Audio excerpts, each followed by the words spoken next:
प्रिय दर्शकों, नमस्कार। एक बार फिर से उपस्थित हूँ आप सबके सामने महत्वपूर्ण ज्योतिषीय कार्यक्रम और उसके साथ कुंडली का अध्ययन पर। सबसे पहले बात करेंगे एक ऐसा सूत्र जो लगभग कुंडलियों पे घटित होते देखा जाता है। विचार करिए, अगर जन्म कुंडली किसी ऐसे लग्न की हो जिसमें मंगल बहुत शुद्ध परिणाम नहीं करते हो, कन्या लग्न की कुंडली हो जाए, मकर लग्न की कुंडली हो जाए, मिथुन लग्न की कुंडली हो जाए, उसके बाद कुंभ लग्न की कुंडली हो जाए, और अगर इन लग्न की कुंडलियों में मंगल लग्न में विराजमान हो जाते हैं तो कई बार व्यक्ति के अंदर उतावलेपन का शिकार उसे बनाते हुए देखे जाते हैं, या उसका स्वभाव थोड़ा उत्तेजित होता है। इसमें भी अगर जन्म कुंडली के अष्टम भाव के स्वामी, ये सर्वविदित सर्वमान्य सिद्धांत है कि जन्म कुंडली के अष्टम भाव के स्वामी अगर लग्न से संबंध बना लेते हो, अब जन्म कुंडली के जो ग्रह अष्टम भाव के स्वामी बनते होंगे, अगर वो लग्नेश को देखते हो या लग्न में बैठे हो या लग्न पर उनकी दृष्टि हो, तीन बातें होंगी, तो ऐसे जातक के जीवन में कई बार बेवजह की चिंताएं उसे परेशान करती हुई नजर आती हैं। दूसरे शब्दों में इसे ऐसे कहें कि जो नहीं घटित होने वाला है उसकी चिंता जातक को परेशान करती है। तीसरे शब्दों में कहें तो उसका स्वभाव सदैव अशांति की तरफ बढ़ता रहता है। सब कुछ है पर फिर भी थोड़ी अशांति बनी हुई है। ये बात है। तो अगर आपकी कुंडली में ऐसी कोई बात है तो जरूर अपने ऊपर यहां काम करने की आवश्यकता होगी। दूसरा कि एक सिद्धांत जो इस कुंडली में मुझे जो समझ में आ रहा है, जैसे सूर्य और शनि का संबंध जब कभी भी एक साथ छठवें भाव में बन जाता है तो इस अवस्था में कई बार व्यक्ति के जीवन में नौकरी और व्यापार दोनों के विचार दिमाग में चलते रहते हैं। और मैंने अभी थोड़े दिन पहले अपने मेन चैनल पे एक कार्यक्रम बनाया था कि जब जन्म कुंडली के सप्तम भाव से लेकर और तीसरे भाव तक सारे ग्रह विराजमान हों, जैसे कि इस कुंडली में आप देख रहे हैं दशमांसा चक्र में गुरु, चंद्रमा, सूर्य, शुक्र, केतु, मंगल, शुक्र और शनि और बुध, सारे ग्रह जन्म कुंडली के सप्तम भाव से लेकर और तृतीय भाव के बीच में बैठे हैं। इस अवस्था में व्यक्ति को व्यापार की तरफ बढ़ना चाहिए। अगर आपकी भी कुंडली में ऐसी बात बनी है जहां सूर्य, चंद्रमा, मंगल, बुध, गुरु, शुक्र आदि शनि ग्रह ऐसे हैं जो सप्तम भाव से बाद या सप्तम भाव से लेकर और तृतीय भाव के बीच विराजमान हैं, तो आपको आपका करियर नौकरी से ज़्यादा व्यापार का सुख देने वाला है। मतलब आपका करियर व्यापार की तरफ जाना चाहिए। ये दो तीन सिद्धांत जो मैंने बताए, अष्टमेश के साथ संबंध वाला, उसके बाद ये वाला सिद्धांत एक बता दिया, और सूर्य और शनि का संबंध बताया कि सूर्य और शनि नौकरी भाव में अर्थात छठे भाव में अगर बैठेंगे तो वहाँ घर्षण देंगे, और कई बार व्यक्ति के हड्डियों से संबंधित समस्या, पाचन तंत्र से संबंधित समस्या, वाणी से संबंधित समस्या, आत्मविश्वास से संबंधित समस्या, धन कमाने में दिक्कतों का सामना करना पड़ता है। पर फिर भी एक बात ये जरूर कहूँगा कि उसके जीवन में कोई भी काम रुकेगा नहीं, सारे कार्य सिद्ध होंगे। तो भगवान, ये जन्म कुंडली के विश्लेषण का वो हिस्सा था जो सबके लिए मैंने उपयोगी बनाया है। अब आइए यहाँ से इनकी कुंडली का अध्ययन करते हैं बड़े ही गुम्फित स्वर में।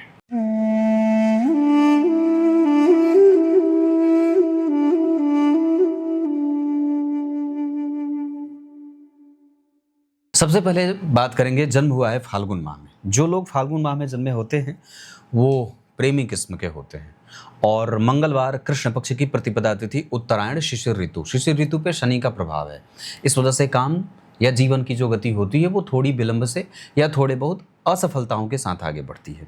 व्यक्ति कई लोगों के लिए अपने जीवन को कई बार नुकसान में लेकर जाने वाला होता है। दूसरा, कृष्ण पक्ष के प्रतिपदा तिथि के चंद्रमा होंगे, क्योंकि चंद्रमा और सूर्य आमने सामने जब होंगे तो ये कृष्ण प्रतिपदा या शुक्ल पूर्णिमा ऐसी स्थिति बनती है ना। तो इस आधार पर व्यक्ति के जीवन में युक्ति संगत बात करने में कभी कभी तकलीफ होती है। हालांकि यहाँ के चंद्रमा शुभग्रह होंगे, 12वें भाव में बैठे हैं तो व्यय का नियंत्रण होगा, धर्म पे व्यय होता है, उदासीनता भी कभी कभी रहेगी, पूर्वजों के धन से व्यक्ति लाभ उठा नहीं पाता है, और धन सदैव उसके पास रहता है, अपना कमाया हुआ। मंगलवार को जन्मे हैं, मंगल ही इस कुंडली के अष्टमेश भी हैं। तो यानी कि अब सोच के देखिए कि जिस वार को व्यक्ति का जन्म हुआ उस वार के स्वामी इस कुंडली के अष्टमेश और तृतीयेश हैं। बहुत अच्छा नहीं है ये। इस वजह से व्यक्ति के जीवन में चिंताओं का दौर चलेगा। कब चलेगा? शनि की दशा में, मंगल की दशा में, राहु की दशा में, केतु की दशा में व्यक्ति के जीवन में चिंताओं का दौर रहेगा। और कई बार व्यक्ति को जीवन में उसके उत्पात भी मचते हुए देखा जाता है। और मघा नक्षत्र, सर्प की पूजा करनी चाहिए। कुआं जो होता है, कुएं के जल से स्नान करना चाहिए। कुआं बावड़ी वगैरह खुदवाना चाहिए। जल की बर्बादी नहीं करना चाहिए। वृक्षारोपण करना चाहिए। सहतूत के पौधे लगाने चाहिए। चिरचीटे की जड़ गले में धारण करना चाहिए। आपामार की जड़ भी गले में धारण अगर बन पड़े तो कर सकते हैं। अतिगंड योग, कौलवकर्ण, क्षत्रिय वर्ण और राक्षस गण है। क्षत्रिय वर्ण और राक्षस गण के कारण व्यक्ति के जीवन में थोड़ी बहुत जल्दबाजीपन की प्रवृत्ति, हालांकि पेशेंस भी रहेगा, ऐसा नहीं है, क्योंकि कहीं ना कहीं लग्नेश पंचम भाव में बैठ करके व्यक्ति को इतना तो बुद्धिमान जरूर बना देते हैं। और कृष्ण पक्ष के प्रतिपदा की तिथि के बारे में मैंने बात कही। क्षत्रिय वर्ण के कारण व्यक्ति के जीवन में क्षत्रियत्व का गुण है, राजसिक नेचर होगा, और राक्षस गण के कारण तामसिक नेचर भी होगा। तो यहाँ पे रजस तत्व और तमस तत्व के बीच व्यक्ति का जीवन आगे बढ़ेगा। यहाँ पे ये बात कही जा सकती है कि हमें इन गुणों का अंत करके अपने आप को सात्विकता की तरफ आगे बढ़ा करके सात्विक, राजसिक और तामसिक इन तीनों गुणों से मुक्त करते हुए त्रिगुणातीत तो नहीं हो सकते, पर कम से कम सात्विक तो जरूर हो सकते हैं। भोजन शुद्ध करें, दिनचर्या बिल्कुल अच्छा रखें, किसी के बारे में कोई बुरा भाव न रखें, किसी को देख करके उसके साथ अपनी तुलना न करें। ऐसा करने से क्षत्रिय गुण का प्रभाव कम होगा और रजस तत्व का मैल मिटता रहेगा। भगवान की पूजा करें, मानसिक पूजा ज़्यादा करें। क्रियात्मक पूजा चलो ठीक है, कर रहे हैं। शिव जी की पूजा करें, सर्प की पूजा करें। जहाँ क्रोध करना है वहीं क्रोध करें, जहाँ क्रोध नहीं करना है वहाँ क्रोध बिल्कुल ना करें। ये समझदारी विकसित करनी होगी। अब मैं यहाँ पंचांग से आगे बढ़ के कुंडली के लग्न के मान पे थोड़ी सी चर्चा करता हूँ। लग्न मान 4 अंश 22 कला का है। उत्तरा फाल्गुनी के त्रिशिर चरण में जातक का जन्म हुआ है लग्न में। और चंद्रमा जो बैठे हैं वो बैठे हैं मघा नक्षत्र में। मघा नक्षत्र के चौथे चरण में जातक का जन्म हुआ है। अब यहाँ पे व्यक्ति के जीवन में कई बार रिश्तेदारों का सुख थोड़ा कम मिलता है। दूसरा कि बहुत ध्यान से समझेंगे तो लग्न का मान 4 अंश का है, जिसके कारण कई बार स्वास्थ्य में परेशानी रहती है, निर्णय लेने में जल्दबाजी रहती है, या कई बार व्यक्ति अटक अटक कर थोड़े से घर्षण के साथ वाणी को रखने वाला होता है। दूसरा, चोट चपेट की घटनाएं भी कई बार देखने को मिलती है। उसका दूसरा कारण होगा अष्टम भाव में गुरु का बैठना, मंगल की दृष्टि और शनि की दृष्टि। तो अष्टम भाव पे शनि मंगल का प्रभाव जब होगा तो कई बार व्यक्ति को ऑपरेशन आदि में भी जाना पड़ता है, ऑपरेशन थिएटर में भी जाना पड़ता है, नुकसान भी होता है, स्वास्थ्य में कई बार गिरने पड़ने का खतरा होता है। विशेषतया जब तक गुरु की दशा चल रही है तब तक। आगे भी पीछे राहु की दशा है, उसमें भी चोट चपेट की घटनाएं देखने को मिल रही हैं। लग्न का मान 4 अंश का है, अभी मैं वहीं पे हूँ। इस वजह से निर्णय लेने में सावधानी बरतें, जल्दबाजी में कोई भी काम ना करें, स्वास्थ्य का विशेष ध्यान रखें और पहचानने की शक्ति विकसित करें। कई बार लोग आपका इस्तेमाल कर जाते हैं और आप एक तरफा ही विचार करते रह जाते हैं। उसके बाद केतु 27 अंश के हैं, राहु 27 अंश के हैं। मैं समझता हूँ कि यहाँ जो राहु बैठे हैं वो बहुत अच्छी स्थिति में है और वो बहुत बेहतरीन परिणाम कर रहे हैं। भाग्य भाव के स्वामी का पंचम भाव में बैठना अपने आप में बहुत ही श्रेष्ठ परिणाम, शुभ फल देने वाला होगा। यहाँ पर भी भाग्य भाव के जो स्वामी हैं वो भाव के स्वामी के साथ बैठे हैं, चंद्रमा के साथ बैठे हैं, ये भी बहुत अच्छी बात है। यहाँ भी भाग्य भाव के जो स्वामी हैं वो लग्न में लग्नेश के साथ बैठे हैं। इसका अर्थ है कि व्यक्ति की शिक्षा, पूर्वजों का आशीर्वाद, व्यापार और कम्युनिकेशन के साथ दाम्पत्य का सुख, ये बहुत अच्छा दिखाई दे रहा है। ये हमेशा ही जातक के जीवन में मिलता जुलता इसका सुख मिलता रहेगा। उसके बाद राहु त्रिकोण में बैठे हैं, कोई खराबी नहीं है, क्योंकि जहाँ बैठे हैं उस भाव का स्वामी इस कुंडली के लिए योग कारक ग्रह होता है। द्वितीय होने के कारण कभी कभी मारक प्रभाव भी देंगे, लेकिन कम, क्योंकि वो पंचम भाव में बैठे हैं और कोई ऐसा प्रभाव बुरा नहीं है, क्योंकि राहु की दृष्टि भले पड़ रही है लेकिन राहु तो स्वतः उनके प्रभाव से प्रभावित है। इस वजह से यहाँ पर न तो राहु मारक होंगे न तो शुक्र मारक होंगे। द्वितीय होने के कारण सूर्य भी सहायक मारक होंगे, जो सप्तम भाव 12वें भाव के स्वामी होकर छठे भाव में बैठे हैं, शनि के साथ बैठे हैं। इस वजह से सूर्य की दशा में थोड़ा बहुत स्वास्थ्य से संबंधित समस्या व्यक्ति को परेशान कर सकती है, पर वैसे मारक नहीं बनेंगे। इस पर मैं चर्चा करूंगा। उसके बाद शुक्र जो बैठे हैं वो 20 अंश पे बैठे हैं, इनकी दृष्टि एकादशवें भाव पे जाएगी, जो व्यक्ति के जीवन में जब कभी भी उनका एक्टिव होना होगा, जब कभी भी वो दशा अंतरदशा में एक्टिव होंगे तो व्यक्ति को धन देंगे। उसके बाद बुध भी जन्म कुंडली में जो बैठे हैं 28 अंश पे हैं, उनकी डिग्री उनके दृष्टि के बल को नोच रही है, मतलब अच्छी नहीं है। इस वजह से बुध जहाँ बैठे हैं वहीं बैठे हैं। पर एक फल इनका जो बहुत अच्छा मिलेगा कि दशमेश और लग्नेश होकर पंचम भाव में बैठे हैं, तो व्यक्ति को बुद्धिमान तो पक्का बना देंगे और व्यक्ति का जो इंटेलेक्चुअल पावर होता है वो बहुत ही अच्छा होता है। उसकी तार्किकता, उसका अनुभव बहुत अच्छा होता है, उसका व्यय बहुत संतुलित होता है, वो प्रेम प्राप्त करने वाला होता है, संतति के सुखों से युक्त रहता है। उसके बाद नक्षत्र पे चर्चा करूंगा थोड़ी देर बाद। जबकि सूर्य 4 अंश पे बैठे हैं, इनकी भी दृष्टि डिग्री के कारण नहीं मिलेगी, तो सूर्य जहां बैठे हैं वहीं बैठेंगे, उनकी दृष्टि कहीं नहीं जाएगी। जबकि शनिदेव 13 अंश पे हैं, तो अष्टम भाव को देखेंगे तो आयु के साथ रोग देंगे और कई बार अपनी दशा काल में व्यक्ति को सुख भी देंगे, हालांकि वो बहुत बाद की बात होगी। शनि की 7वीं दृष्टि चंद्रमा पे जाएगी, जिसके कारण कई बार मन आंदोलित और उद्वेलित होगा। और लग्न पे जाए, उसके बाद 10वीं दृष्टि केतु के ऊपर जाएगी, इस वजह से व्यक्ति को निगेटिवली अप्रोच करेगी और कई बार व्यक्ति को पराक्रम के प्रति विश्वास जाहिर करने में कमजोरी देगी। मतलब कई बार व्यक्ति को ऐसा लगेगा कि जब वो मेहनत कर रहा है वो नहीं ठीक है, या कई बार अपने ही ऊपर संशय पैदा होगा, ऐसा हो सकता है।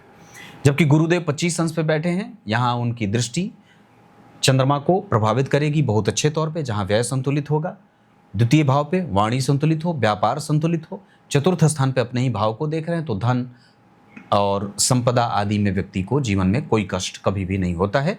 उसके पूर्वज उसका ख्याल रखने वाले होते हैं, वो पूर्वजों के आशीर्वाद से भरा पूरा होता है और वो समाज में काफ़ी प्रतिष्ठा भी प्राप्त करता है। उसका रिसर्च सही क्षेत्रों में जाने वाला होता है।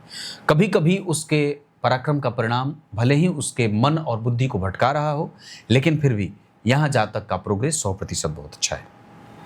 उसके बाद शुक्र के बारे में मैंने बात की, गुरु के बारे में बात करती है 25 अंश पे है। ये ग्रहों की दृष्टि की बात होगी। चंद्रमा जो है वो 12 अंश पे बैठे हैं, उनकी भी दृष्टि जन्म कुंडली में सूर्य को देखेगी। सूर्य चंद्रमा को नहीं देख रहे, जबकि चंद्रमा शनि और शनि चंद्रमा को देख रहे हैं। और सामान्यतः जब चंद्रमा की दृष्टि छठे भाव पे जाएगी तो व्यक्ति के सकारात्मक प्रभावों की वृद्धि करेगी। इसका अर्थ होगा कि चंद्रमा जब कभी भी एक्टिव होंगे महादशा अंतरदशा में, तो जातक को लाभ होगा। दूसरा एक पक्ष और भी होगा कि व्यक्ति को जब कभी भी सूर्य की दशा चले, सूर्य का अंतर चले, उसके बाद शुक्र का मकर राशि में गोचर हो, बुध का मकर राशि में हो, गुरु का मेष राशि में हो, मंगल का कन्या राशि में हो, सूर्य और शनि का कुंभ राशि में गोचर हो, तो जातक के लिए बहुत ही अच्छा और शुभ परिणाम देगा। इतनी सारी बातें मैंने यहाँ बता दी हैं। अब मैं नक्षत्रों पे आपका ध्यान लेके आता हूँ।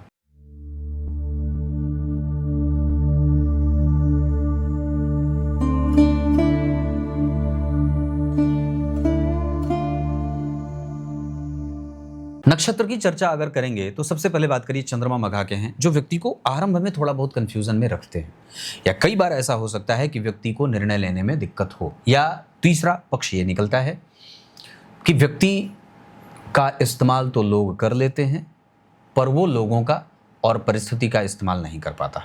ये एक बड़ी कमजोरी वाली बात हो जाती है। उसके बाद मंगल वक्री हैं 2 अंश पे, तो वो काफ़ी शिफ्ट करेंगे, और मंगल जो है वो 2 अंश पे उनकी दृष्टि है नहीं, इस वजह से वो जहाँ बैठे हैं वहीं बैठे हैं। बहुत अच्छी बात है कि मंगल के पास दृष्टि नहीं है। अगर मंगल के पास दृष्टि होती तो मंगल नुकसानदायक हो जाते, जो जातक के जीवन में बड़ा ही कष्ट वाली बात हो जाती। तो यहाँ पे मंगल की दृष्टि नहीं है, इस वजह से मैं समझता हूँ कि ये जातक के पक्ष में भगवान का वरदान एक मिल गया है। मंगल उत्तरा फाल्गुनी में बैठे हैं, जिसका परिणाम होगा कि जातक की एनर्जी बुढ़ापे तक बनी रहेगी। वो कभी भी अपने को कमज़ोर नहीं समझेगा और उसका निर्णय स्वच्छंद होगा। वो कभी किसी के ऊपर आश्रित नहीं होगा, सदैव लोगों को मजबूती से मदद करने वाला होगा, ज़बरदस्ती भी कई बार मदद करने वाला और सेवा करने का भाव रखने वाला होता है। अवस्था चाहे जितनी हुई हो जाए, वो व्यक्ति अपनी अवस्था से छोटा और कम उम्र का मालूम पड़ता है। केतु ज्येष्ठा नक्षत्र में है, जो व्यक्ति को अनुभवी बनाएंगे, सारगर्भित बात करने वाला और बहुत सारे जीवन में एक्सपीरियंस को प्राप्त करने वाला होता है। बहुत छोटी अवस्था में ही तकलीफों को देखने वाला भी होता है।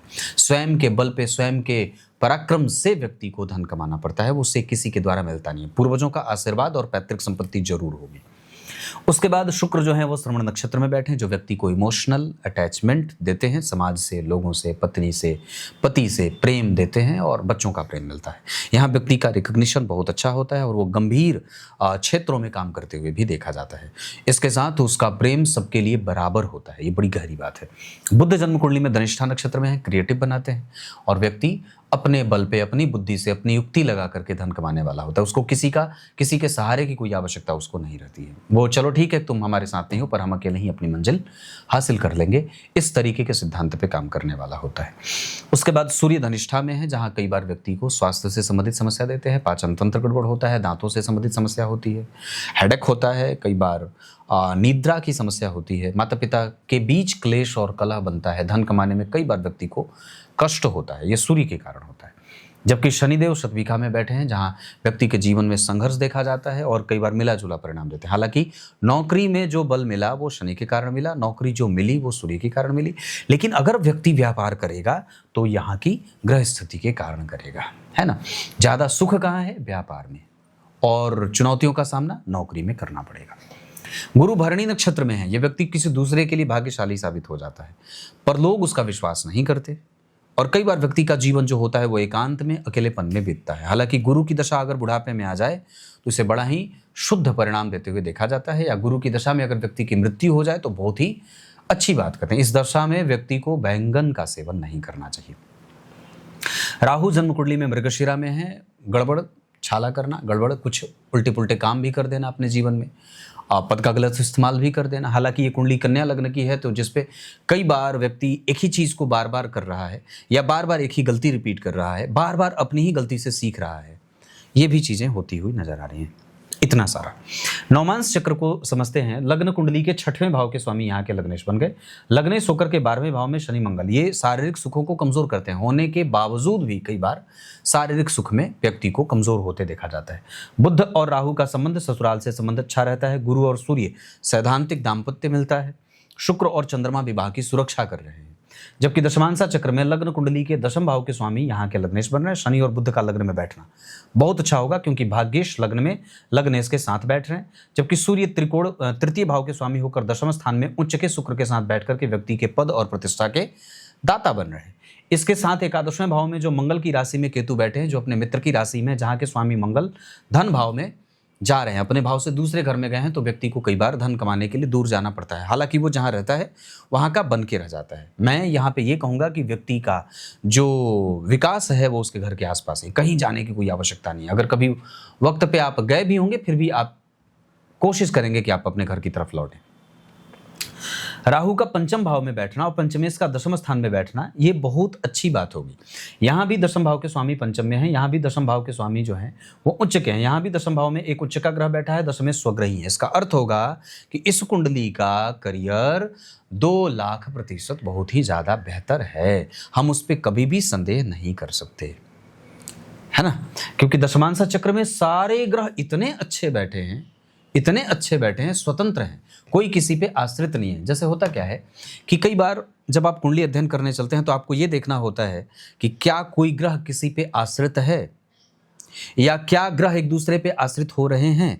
अगर बहुत सारे ग्रह किसी दूसरे पर आश्रित हो रहे हैं तो कुंडली को घोंच पोच कर देते हैं, परेशान कर देते हैं। डिपेंडेंसी अगर बढ़ेगी ग्रहों के ऊपर तो कई बार वो दिक्कत करता है। लेकिन अगर ग्रह स्वतंत्र हैं तो कुंडली स्वतंत्र होकर के बहुत ही अनुरूप और सकल परिणाम देती है। जैसे गुरु बलवान है, शुक्र बलवान है, बुध बलवान है, शनि बलवान है ना, राहु भी मैं खराब नहीं कहूँगा, वहाँ बहुत अच्छे बैठे हैं।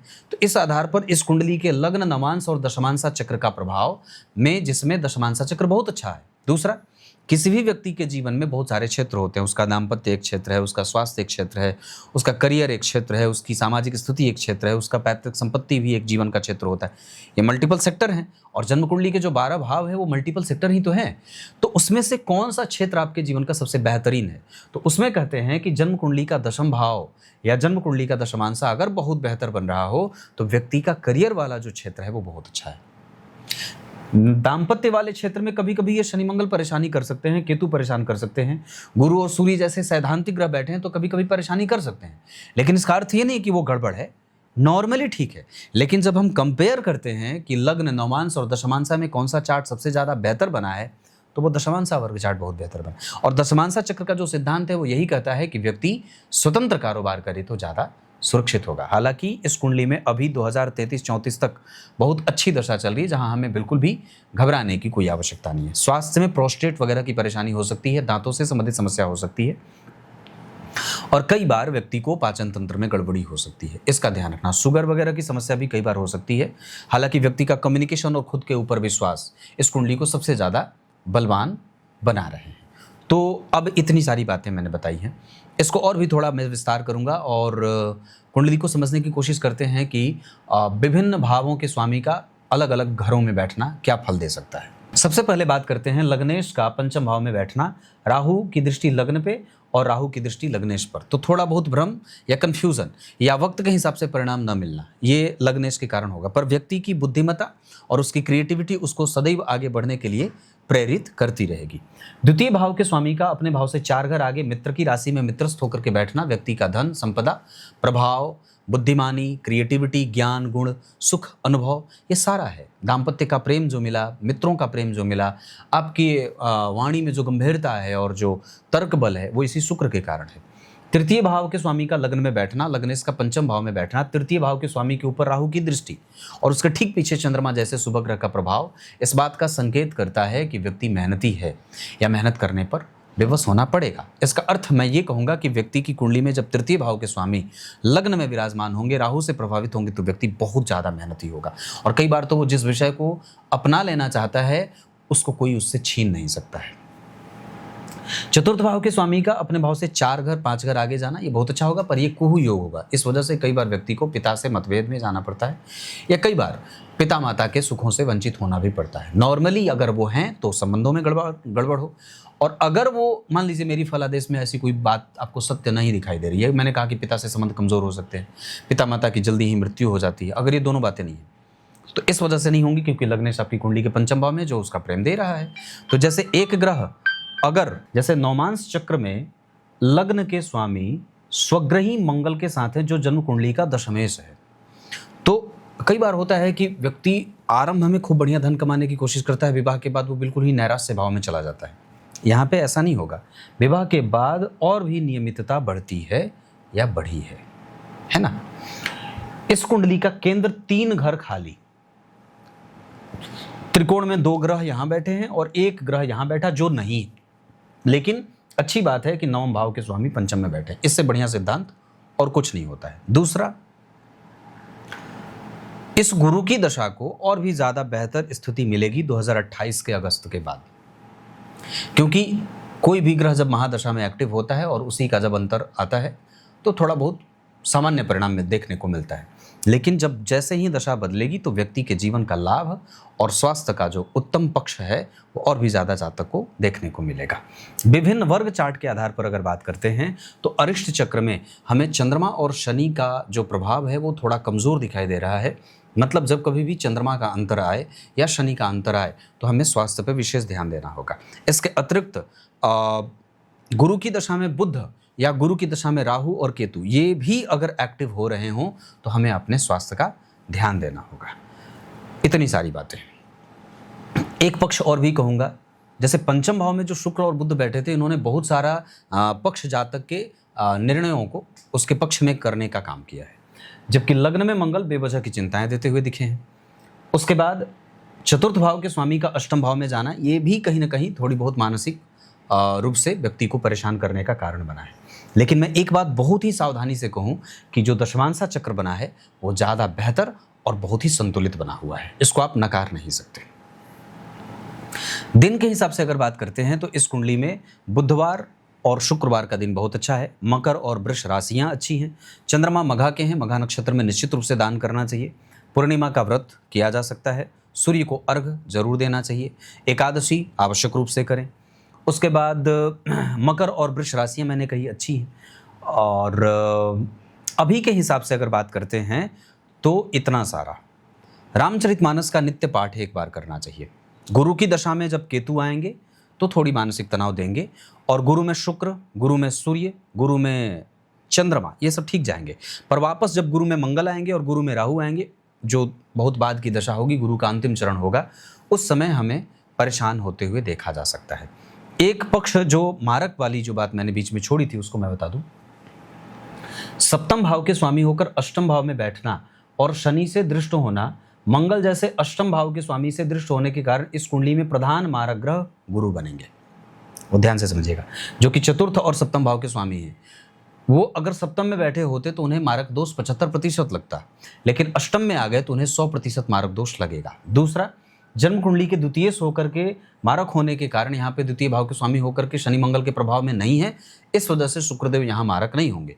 जबकि सूर्य 12वें भाव के स्वामी होकर 6वें भाव में बैठे हैं, शनि के साथ बैठे हैं, किसी शुभ ग्रह के प्रभाव में नहीं है, तो सूर्य इस कुंडली में सहायक मारक का काम करेंगे। इसका अर्थ है कि हमें मंगल और सूर्य की दशा जब चलेगी, हमें अपने स्वास्थ्य का और निश्चित रूप से इस दशा को बहुत ही सावधानी से बिताने की आवश्यकता होगी।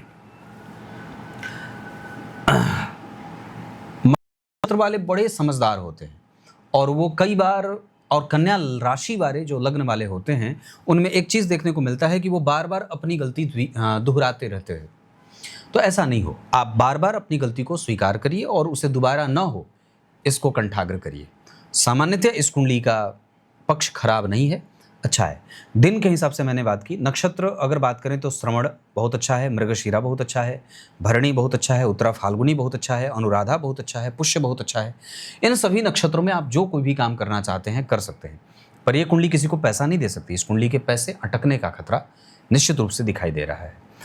कोई लंबी बीमारी का खतरा सामान्यतः मंगल और शनि के कारण है, हालांकि अब उनकी दशा नहीं है, इस वजह से उसकी चिंता भी जाती हुई दिखाई दे रही है। संघर्ष जीवन का इसलिए रहा क्योंकि तृतीय भाव के स्वामी लग्न में, अष्टमेश लग्न में राहु से दृष्ट थे, लग्न पर किसी शुभ ग्रह की कोई दृष्टि नहीं थी, ये भी एक चिंता का कारण है। चंद्रमा के ऊपर गुरु का प्रभाव था, लेकिन उनके ऊपर शनि का भी प्रभाव है और वो चंद्रमा राहु और केतु के एक्सेस में है। दूसरा, जैसे चंद्रमा के द्वितीय भाव में मंगल के होने के कारण स्वभाव में उद्विग्नता रहती है। चंद्रमा से 6वें भाव में शुक्र और बुध के रहने के कारण व्यक्ति की डिप्लोमेसी बड़ी मजबूत होती है और उसके निर्णय लेने की क्षमता अच्छी होती है, पर कई मामलों में वो थोड़ा सफोकेट भी होता है, जैसे व्यय को लेकर के, और बुढ़ापे में पत्नी और बच्चों के सहयोग को लेकर के व्यक्ति का मन डरा हुआ।